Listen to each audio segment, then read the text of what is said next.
Our mission for today is to understand when federal buyers use simplified acquisition procedures and how you can use them to grow your federal business and, if you're in government, to achieve your mission.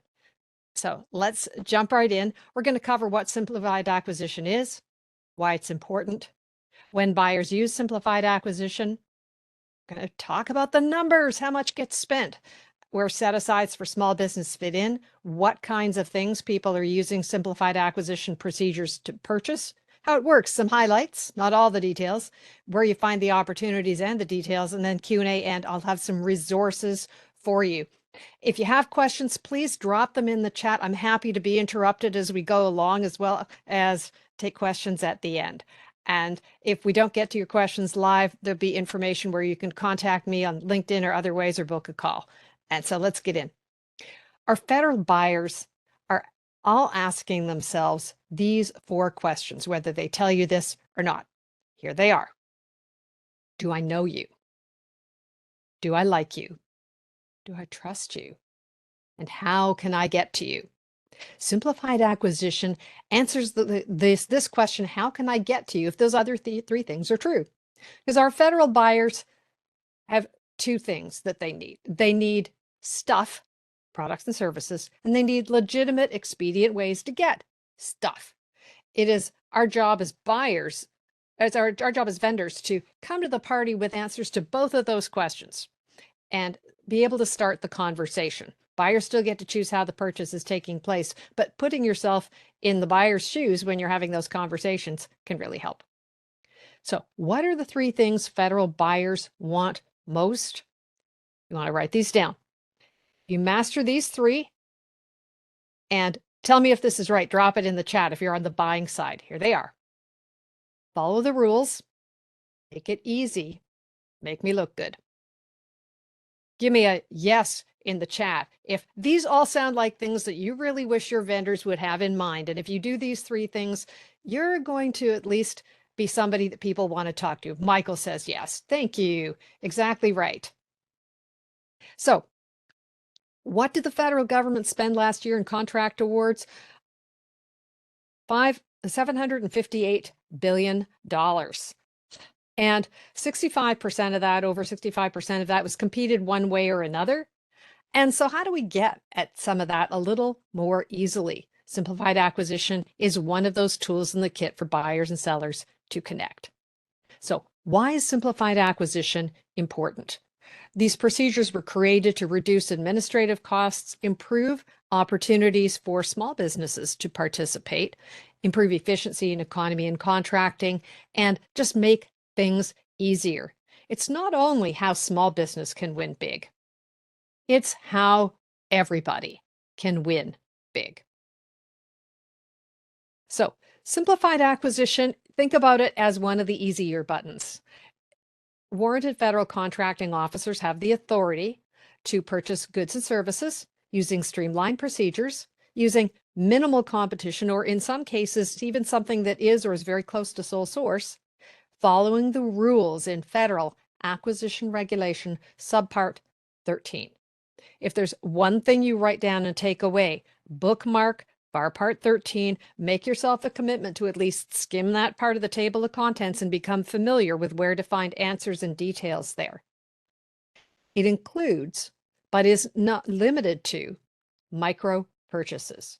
So micro purchases are a subset of simplified acquisition. We're going to highlight a couple of things about that, but simplified acquisition represents a low-risk opportunity to build trust between buyers and sellers. Dr. Brene Brown has a model that acronyms out to the word braving and talks about 7 key elements of how trust is built. And simplified acquisition gives you an opportunity to do all 7 of these things, to demonstrate you understand boundaries, to show that you are reliable, to show that you are accountable. When you screw up, you own your stuff, you take responsibility for it, and you make amends.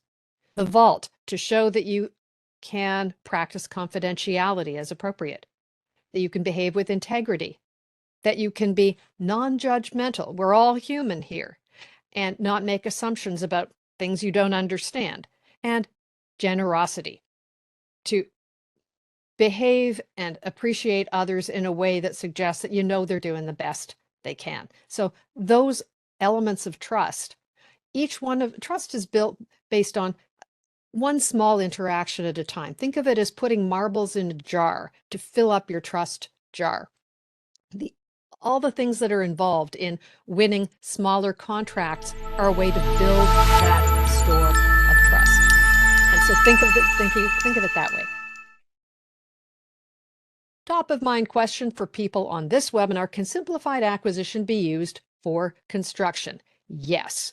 Right off of Defense Acquisition University, it says the procedures in FAR Part 13 provide streamlined processes to acquire supplies and services, including construction. If you are on the buyer side and you've never used simplified acquisition for construction, you could. If you're on the vendor side and you're thinking, I want to do business with an office or a program where I haven't done business before, this can offer something to start the conversation between buyer and seller about how this might be a way to do some smaller projects and get to know each other and build that trust and confidence in each other. So when can contracting officers use simplified acquisition procedures? They can be used to purchase goods and services valued below the simplified acquisition threshold. Simplified acquisition threshold, while there's a nominal amount that's defined, and you'll see that on the right-hand side of the screen, as $250,000 in normal everyday situations, and it can rise to as high as $750,000 if a situation has been designated as an emergency or disaster response or contingency operation. The actual thresholds are defined at the agency level. So General Services Administration or the Army Corps of Engineers, for example, or Veterans Affairs could define that uniquely in one or more circumstances. And so FAR Part 13 is a starting point. I do not recommend that you print out FAR Part 13, roll it up into a big bat, and bash your way into the contracting officer's door saying you're supposed to do this. Do not do this. It will go badly. Take the time that you spend reading FAR Part 13 and be in awe of the level of detail and complexity that federal buyers have to master and are responsible for complying with, and start the conversation. Wow, this looks really sophisticated. Would you tell me a little bit more about how this works in your office? Every federal agency also has a Federal Acquisition Regulation Supplement. The best known of those is the Defense Federal Acquisition Regulation Supplement, or the DFARS. But every federal agency has their own supplement. You can find them on acquisition.gov. So read the parallel subpart 13 for the agencies where you're doing business. Show up there with appreciation for what those buyers have to be aware of and compliant with. A word about disaster response. In the calendar year in North America, June really opens what is typically regarded as hurricane season. As well, this is a time when, in times of climate resilience, you also need to be aware that more severe weather events can be happening in Tornado Alley as well, and so in the Midwest.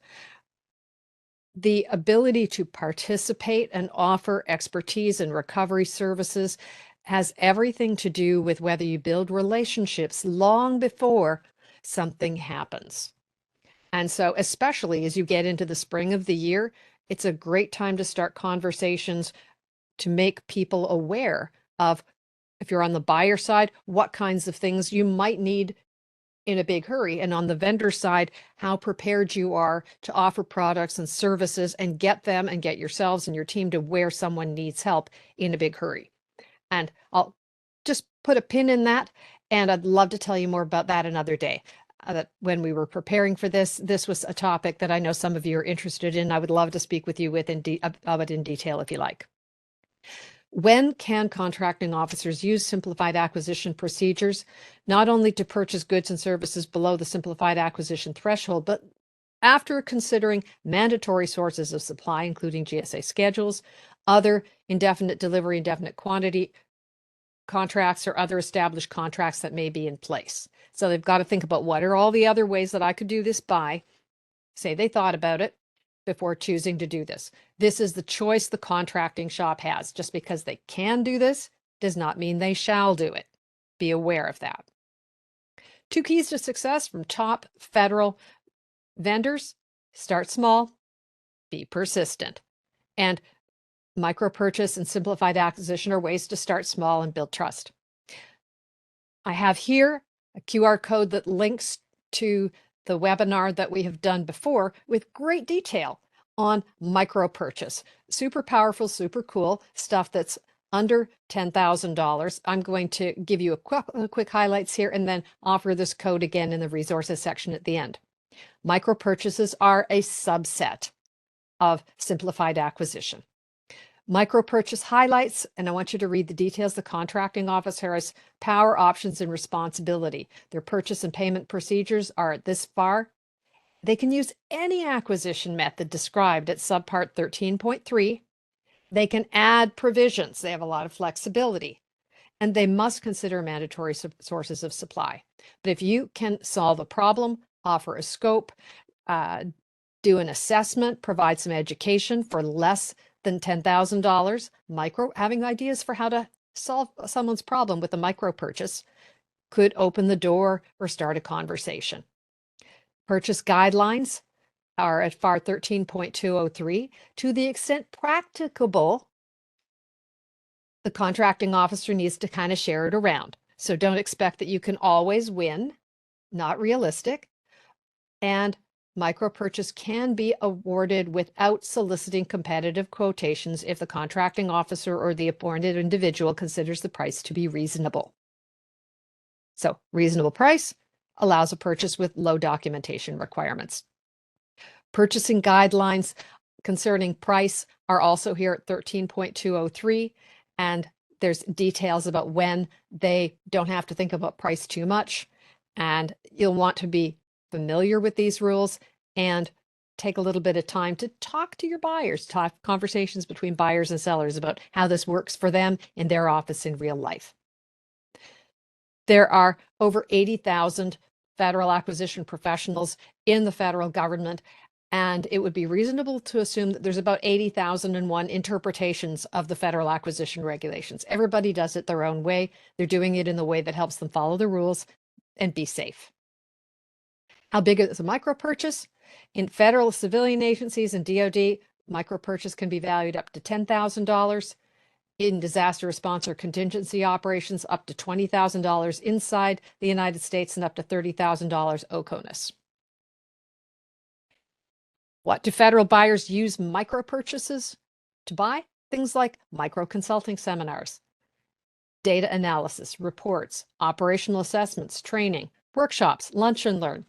I had this conversation with a professional services expert this morning, and he was talking about how hard it would be to design a system for $10,000. I said, wait, but could you offer expertise in how to identify problems before they start? Let's say you're in construction. Could you offer someone a lunch and learn seminar on how to identify that you may have roofing problems in your future that you need to prevent?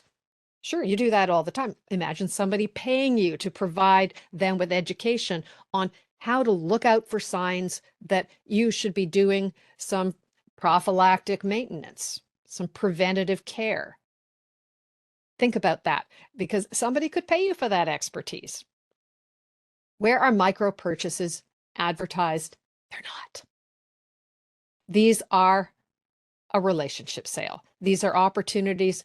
If there's a watchword you keep in mind, don't wait, create. Don't wait for these opportunities to go to someone else. Make friends, figure out what problems you can help somebody solve, and what could you do for not very much money that really demonstrates you perform over the top, you do what you say what you're going to do, you get it done on time, on budget, and make your buyers shine. Make your buyer look like a rock star. Simplified acquisition by the numbers. Buyers are using simplified acquisition procedures more every year, showing over 6% annual growth from one year to the next. Simplified acquisition procedure use has grown from 17.3 billion in 2013 to 28.2 billion, nearly 4 times growth since fiscal 2020, when it was only 7.5 billion. Clearly, there's something that's very attractive about using these procedures, and more people are using them, and they're being used more often every year. What are people using? Buying with these simplified procedures. Here are the top 10 NAICS codes that people are using.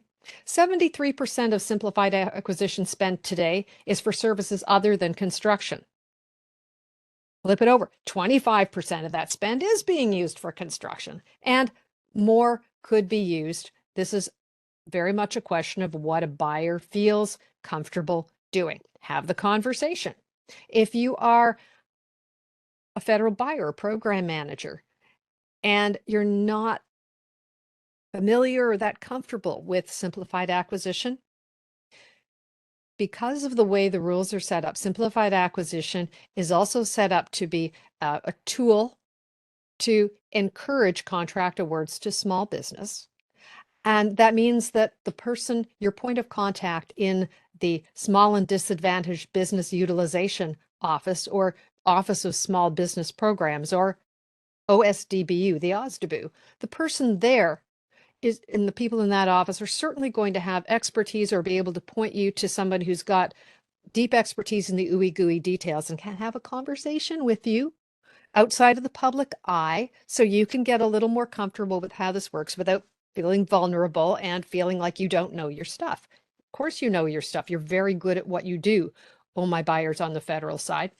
But if this represents new territory for you, tap the expertise in the small business office. They're not just there to nag you about your small business numbers. They're there to help you make it easier. They're also there to help you be a rock star.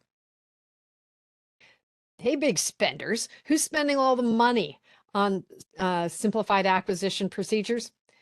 Unsurprisingly, I would say all the usual suspects: Department of Defense, Veterans Affairs, Agriculture, Health and Human Services. These are all numbers that are growing. State, Homeland Security, Transportation, Interior.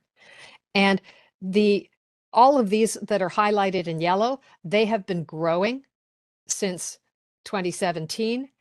In the case of DoD, they spent $4 billion more using simplified acquisition procedures since 2017, and the number has nearly doubled in Veterans Affairs over that period of time.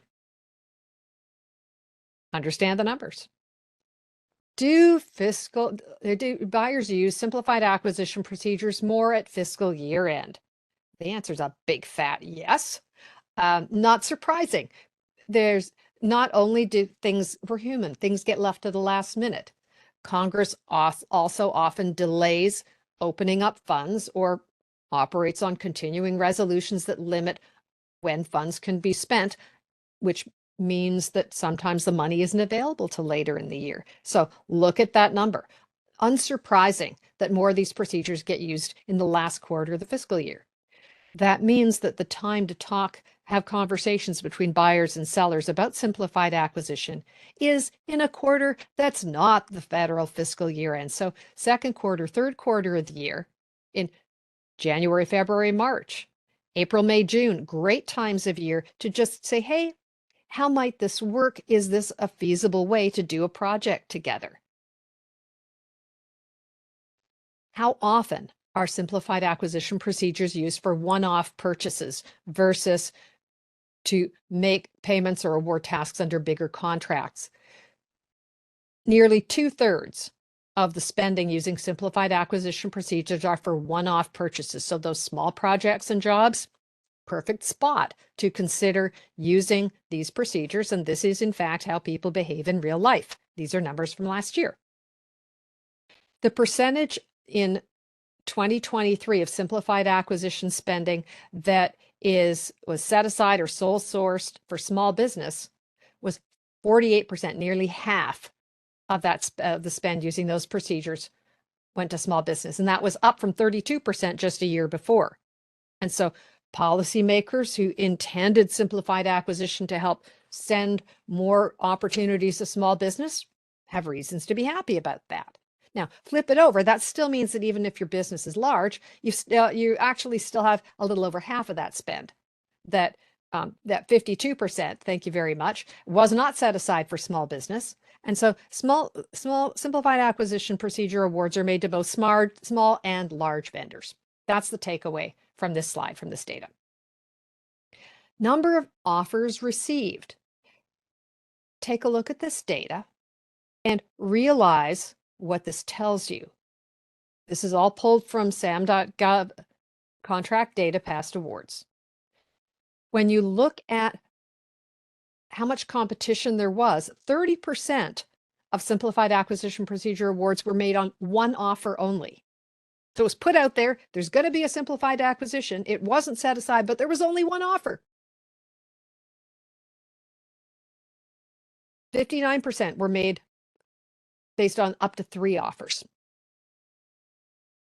This is, and then with 14% blank, 73% of simplified acquisition dollars are awarded based on 3 offers or less. This is a relationship sale. Simplified acquisition procedures are not limited to things that are worth less than the simplified acquisition threshold. I'm going to say this differently. Simplified acquisition procedures can be used for purchases and acquisitions that are valued at more than $250,000, and not just in times of disaster response. When else can contracting officers use simplified acquisition procedures? It can vary by agency and by circumstance. This is a reason to have a conversation between industry and government in the contracting shop. Contracting officers can use simplified acquisition procedures for purchases above that $250,000 threshold, up to $15 million for certain kinds of commercial services. And I'm going to tell you what a commercial service is in just a second, and can go as high as $100 million with the correct levels of approval. So these are tools that can do some very heavy lifting. FAR 2.101 defines a commercial service. I'm going to read this one for a second so you really have this. It means installation services, maintenance services, repair services, training services, and other services if such services are supporting a commercial product as defined in the section. You have to read the rest of it, regardless of whether the services are provided at the same time or from the same source as the commercial product. And the source of the services has to be providing similar services at the same time to the general public under similar terms and conditions as they're offering it to the federal government. This is a reason to bookmark or make a note to yourself to take a look at FAR 2.101, see what it says, and understand that that's going to be your go-to place for putting together an agenda for the conversation you have with the contracting shop. Tell me, do you do this ever? What does this mean to you? 60% of the simplified acquisition spend in fiscal 2023 was for contract awards worth over $250,000. I'm going to say that in 60% of the spend that was made using these procedures was for contracts or agreements that were worth more than $250,000. And that's up from only 52% in fiscal 2017. So how much is that spent? $17.2 billion was spent on those larger contracts. How interesting. Well, who was making these big spends? Unsurprising. Does this look familiar? DOD, VA, state, USDA, HHS. DHS is a little further down the list, but this gives you an idea of who's doing those bigger projects. What are they doing with these procedures at these big dollar buys? Lots of professional services. Engineering services is showing up as one of the NAICS codes in the top 10, $118 million. I won't quite say there are people on this webinar who wouldn't bother getting out of bed for $100 million, but that's probably split between a lot of people. How much competition is there for these large transactions? Once again, competition for these things, 75%, 1 to 3 offers, more relationship sales. So how do you win a simplified acquisition? Referrals. First of all, if you're already performing well, people want their friends to do well. So if you're on the vendor side, you might want to recommend, ask your buyer to who else they know that you should be talking to.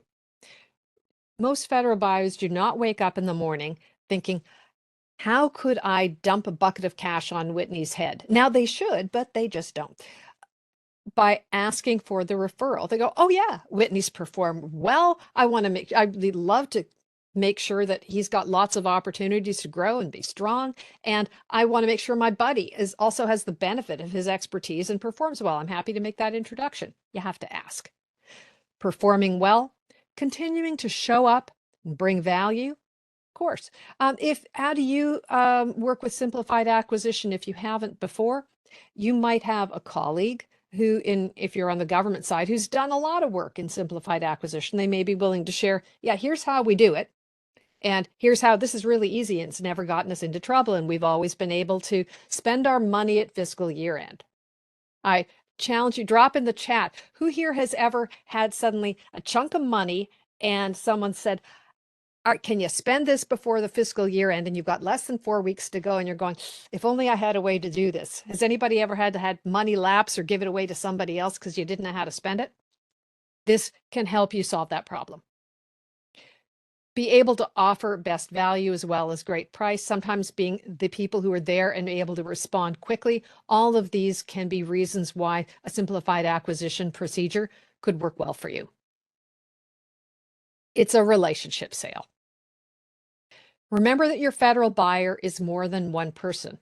They are what I call the players at all 5 layers that have an ability to advocate, make it easier, help people meet each other, help people understand capacities and how they match with requirements. Small business specialists, the contracting officer, the people in the end user layer. And by that, I mean everybody from the program manager to the person on the surveyor in the field, people who are stuck with the consequences of choosing that vendor. Lots and lots of people in the end user layer have a lot of opinions about the kind of service they're getting, not getting, or wish they'd gotten.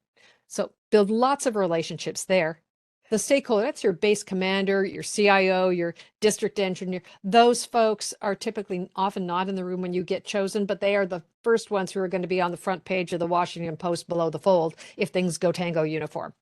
So you've got to know who they are. They set the priorities and the buck stops there. And prime contractors or industry, current primes, large and small, and competitors. So understanding who all these players are is really important. Simplified acquisition offerings can absolutely help grow your business, can help you build past performance, can help you demonstrate realistic pricing, can help you win work in a way that is profitable, can provide an upgrade path, smaller projects that are, or things that are phased. You can demonstrate or do an earlier stage or a smaller project that can build into something later. You can demonstrate how quickly you can deliver and get a project finished in time for the fiscal year end and get that pesky project nobody's ever been able to finish done in plenty of time for September 30th. It's a great chance to go and deliver successfully a project that can be scaled up or replicated if it's successful. And a fantastic way to set yourself up for being the vendor that other people want to refer to their friends. So time to get creative. What could you do if you're on the vendor side, or if you're on the buyer side? What could you do, or what would you want to achieve for under $250,000? Here's some suggestions to get your brain thinking about it. If you're on the vendor side, for the sake of all that is holy, have your short list stuck on your phone or somewhere in your files and know what are some of the small things you could do. Maybe you've got a limited number of user trials if you've got a product. I know almost everyone here is concentrated on the service and expertise side. You might have a single location demonstration, maybe some non-destructive testing, one-on-one training, some kind of situation evaluation, pilot program, field trial, webinar, a briefing, a prototype. There's all kinds of things. If you're on the, when I worked for the Canadian government, and that was where I did my first 15 years of service in the federal arena, I always had my fiscal year end funding fairy file. When somebody came tearing down the hall with 6 weeks to go before fiscal year end and said, who can help me spend a whole bunch of money? And going, me.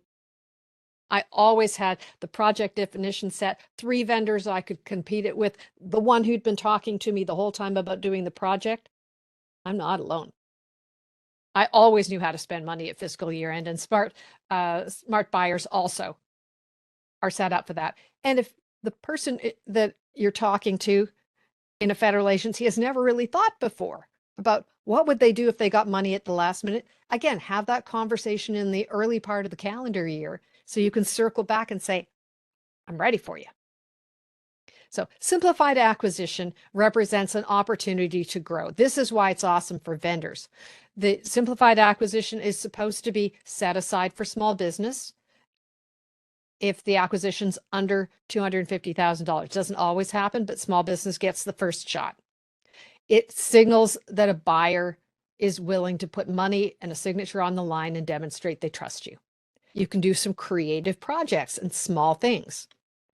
It's a fast way to rack up past performance. What have you got if you win and perform well on a simplified acquisition? You not only have almost $250,000 in your bank account, you've got past performance. Past performance breeds future wins. You can finish a small job, get paid faster. Who doesn't want money in the bank? It's an opportunity for repeat business or reorders. Can be an opportunity to grow bigger orders or projects, opportunities for referrals, and it's a powerful fiscal year-end option. And it offers significantly higher threshold options once you know the rules.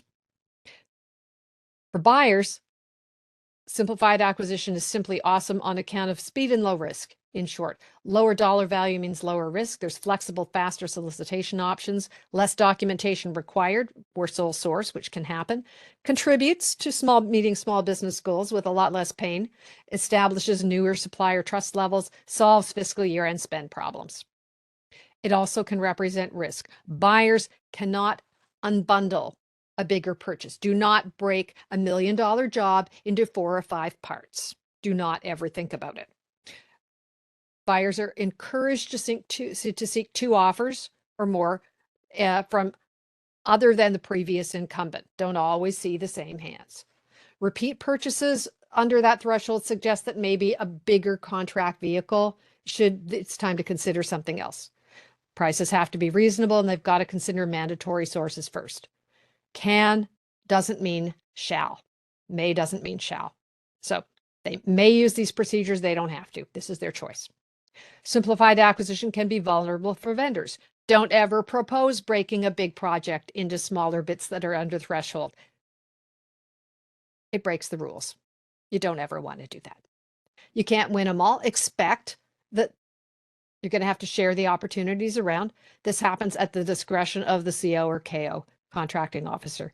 And public purchasing means public scrutiny. Everybody is very, very visible, and so compliance with the rules is critical. It's their choice, not yours. So think small. Keys to success. Start with the data. If you have not already mastered going into sam.gov past federal contract data, or if you like USA spending, you can go there. I don't like USA spending as much because there are 3 fields that you can only grab if you're using free public data through sam.gov contract data. The field is created by, approved by, modified by. These 3 fields have information that identify in whole or in part the name or the email address of the person who had created or modified or approved the contract transaction. These are clues to leads, the people who have their hands on the approvals. The data will show you who buys, how they buy, how much they buy, who they're buying from. Once you see who's spending money on what you do, think about what problems could you solve for them. That data shows you things about what people need, who they're doing business with now, and lets you think about if they're doing or buying this thing now, when might they need me? If your company is small, engage the Office of Small and Disadvantaged Business Utilization to answer specific questions about making connection with the right people. Discover end users that have needs and problems. figure out what you can do together, and then go together over to the contracting shop and say, hey, how might this work? The time to do this is not on September 15th. Have these conversations long before fiscal year end. This is a relationship sale. Other keys to success. Again, make friends with everybody before the end of September. With the contracting office, the question is, how does this generally work in your office? With end users, what's that annoying job that won't go away? The project nobody wants. What's on your wish list if you got handed money at the end of August? With contracting, how could we make this purchase work? Ask questions. So, highlights of the regulations. Again, you'll want to look at FAR 13.102, which says you should use SAM as the primary source of vendor information. So make sure your SAM registration is active.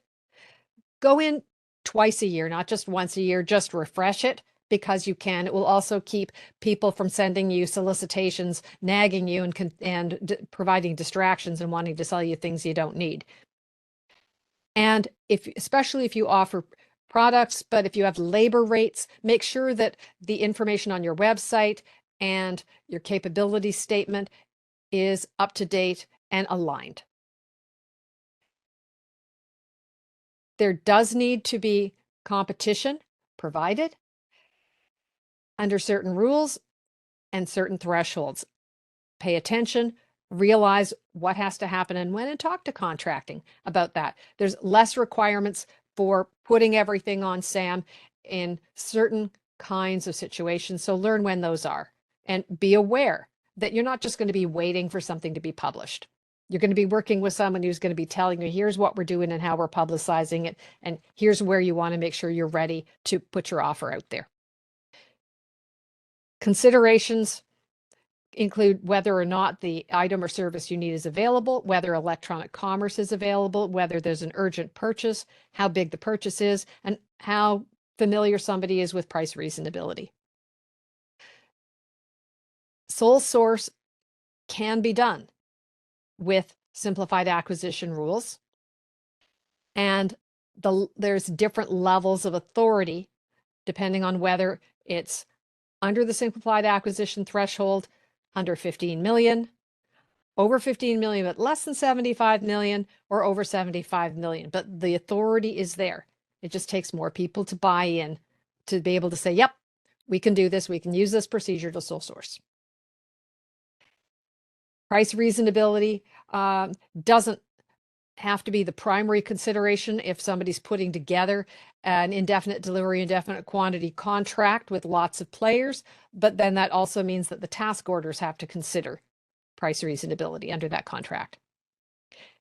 To sum up, simplified acquisition, start the conversation between industry and government, and that includes at events like the SAMI DC Post holds, at industry days, at small business events, at the SAMI National Small Business Conference. These are all places to talk with individual people in specific offices with needs about whether they like simplified acquisition, dislike it, or can't even spell it and don't know where it is in the FAR. Find out where people are and what they think about it. Each contracting office is unique. Treat people like that. Ask how it works for them. So, does your buyer use simplified acquisition? Find out. Get the facts in SAM.gov contract data, export it to Excel, go to town, learn things. And then that's a great springboard to then take that information to the small business office and say, help me sort this out. Or work with your Apex Accelerator team. And Whitney can tell you more about where to find them and how helpful they can be, but their help is free and in every region. So simplified acquisition, the least you need to know. The spend is over $28 billion and growing. Threshold is normally $250,000, can rise to $750,000 in situations of disaster response. They're supposed to be set aside for small business under that threshold. They are used for commercial items, and 60% of that spend is over threshold. 75% of that spend is done based on less than 3 offers. And they're frequently not advertised on SAM.gov. A recap of some ideas to think about what could you do worth less than that threshold. That first win can be small, but its impact can be large. And The analogy to making your first climb on little rocks in an indoor climbing gym can lead you to climbing something bigger. There's a reason why I'm mentioning that, and I'll tell you about that in a minute. So we covered a lot, and we've got time for Q&A. We talked about what simplified acquisition is, why it's important, how it works, when it's used, how much is spent, set asides, what they buy, where you can find them. I'd love to hear some questions. Next steps you can take today: review the regulations, understand the risks, develop some offers, focus, and start the conversation. And real quick on resources. Again, this is the link to the complimentary webinar going in great detail about micro purchase. If you're trying to figure out what am I supposed to say to the players at all the layers, my Govcon personas guide is free. There's a QR code and a link that you can grab this infographic and the whole report and figure out what to say to who when. If you really need to get in front of your federal buyer to win that first meeting and get invited back, there's a file and a webinar that can tell you more about that. It's one of my favorites. I'd love to share this. And one more way that federal buyers and vendors can get together is our monthly Govcon Rockstars indoor rock climbing social. When I'm not doing government contracting, I'm a professional indoor rock climbing instructor. I've literally taught over 1,000 people to go up a wall. On typically the fourth Thursday of the month, we get together at Sport Rock in Alexandria, Virginia. Whether you know the ropes or you've never climbed before, we take care of you. And it's a place that welcomes not only federal buyers and vendors, but bring your family, bring your colleagues, bring your kids. Everybody is welcome. We have a great time, and it's free. And so we'd love to see you. Next event coming up, you'll see all the information about that in the FAQs at this QR code. It would be wonderful to see you. So with that, Q&A, what do we got? Well, Judy, thank you very much. That was definitely insightful in seeing how simplified acquisition can be utilized. So for those on the call, feel free to put your questions into the chat so Judy can ask them. We have one from Joe. It says, "How do we identify our odds debut?" Love that question. They are the easiest to find people in the entire federal government. They are paid to talk to you. And so in every single federal agency, and often the sub-agencies or districts or regions has at the top of their website something about doing business with or for vendors or small business, something like that. That tab at the top of the navigation usually takes you to a landing page that includes the contact information broken out by program area or component or region with names, titles, phone numbers, email addresses. You can also just dump it into Google and go, I don't know, Army Corps of Engineers, Baltimore District, Small Business Specialist, or OSDBU or SADBU. They are super easy to find. Certainly, it's a great place to start the conversation right within your SAMI post. Your SAMI post is going to know where the people are who are supporting you. Absolutely, Joe, and we can definitely help you out and guide you in the right direction on that, because it can there's lots. All depends on where you are and which agency you want to go after. So and don't be shy. People can be real shy about, I'm going to be talking to someone. Am I going to get it wrong? I don't know what to say. Relax. The only way that you can mess up a conversation with a small business specialist, somebody at the OSDBU, is if you are actively vindictive. Right? Really, they answer 50% of the conversations the people at the OSDBU have start this way. "Hi, I'm a service-disabled 8A woman-owned, veteran-owned business in a hub zone. What do y'all do?" So imagine getting that question 50% of the time. So any question you ask that's more insightful or more detailed or more specific than that, their eyes are going to light up. They can hardly wait to talk to you. And even if that is your question, that's okay too. So Judy, have a few questions. Yes. So how does a simplified acquisition look for a small business versus one for a large business? Same procedure. Same procedure. Same thing. Yep. All right. That simple as that.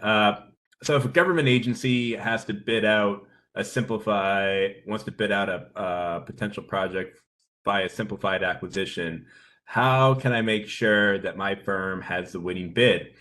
Do I have to have the lowest bid when the option is announced? Not always. The price is a consideration, but best value, urgency, ability to meet the requirement, technical ability, past performance, trust. These are all factors that go into the decision.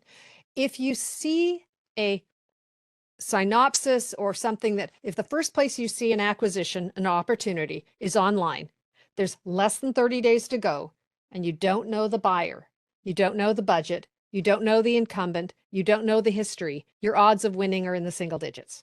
The most valuable thing you can do if you see the perfect thing and you don't know anything about it that you think you'll just bid, stop. Peel out the point of contact information there. Do a bunch of research into that person, that office. It's very rare that a federal buyer or office is buying literally the aircraft carrier. They're buying something they're going to buy once in 50 years. They're probably going to buy more of whatever that thing is somewhere near them another time. So say, hi, we just noticed that you're buying this thing. We'd love to get to know you after this thing is over because we know you're super busy right now. We know you've never heard of us. Okay. Use it as if you don't know anything else except, oh, good, something to bid. Pause. Now, sometimes people win those, but bids take time. You're going to spend time and you're going to spend money. All you get to choose is the mix. If you have to choose between knocking yourself out to do a proposal or taking the time to get to know humans, get to know the humans first. It's going to make your proposal odds of winning much better. So that comes down to my next question is how do we find the right people to talk to about our services that would qualify under simplified acquisition? So we have a big conference coming up next week. The SAME JETC conference is next week. Is that a right place to talk to the right people? Great question. The answer is a big fat maybe. The people at that conference, think about the players at all 5 layers. Please get the Govcon Personas Guide. I'm just going to pop back to this so you can get the that link once again while I talk about this. Okay. Players at all 5 layers, small business specialists, they're your cream puffs in a nice way. They're super easy to find and they can help you navigate. And the contracting layer, remember I talked about the created by, approved by, modified by field. That's in sam.gov past federal contract data. There's 2 layers. Industry layer, who are the current primes? Who are they doing business with? That is in the vendor field of past federal contract data. So suddenly you've got a small business specialist, contracting layer, and vendors. The stakeholders, they're going to be the people on the big stage. Don't hit on the stakeholders. Don't hit on the district engineer and say, hi, who needs my service? It's almost embarrassing. You don't want them, you don't want to be begging those folks for introductions. If you're already working in their districts, it's a great time to say, wow, Sally just rocks. She and her team are doing an amazing job. Much better. Okay. But that's okay because they're not the ones who are choosing you. Okay. And so finally, that end user layer, some agencies, departments and programs have employee directories. They publish contact lists. State Department has it in a PDF. Health and Human Services has an online employee directory that will make you glad your tax dollars pay for something useful. Veterans Affairs, not so much. LinkedIn. Over 2.2 million current federal employees have profiles on LinkedIn. So that another thing that you can do is think about the typical job titles of the people who are in roles that you're working with every day. And then use LinkedIn to search that geography, that agency, these sets of titles, and that's a starting point for you. So that's the high end of how can I find my players at all 5 layers? To do that in a methodical, systematic, efficient way, that's something I do with my clients every day, but certainly something you can learn. You can learn as well by working with one of your Apex Accelerator counselors if you want to get some time with them. But it's certainly something that if you want to learn, I'd love to chat with you and hear whether or not I could be helpful to you that way. Well, great. Well, if anybody else has any questions, Judy's more than welcome to stay on for an additional few minutes, but we do need to close up. We're getting close to the top of the hour. So thank you again, Judy. It's definitely been very impactful. I know simplified acquisition.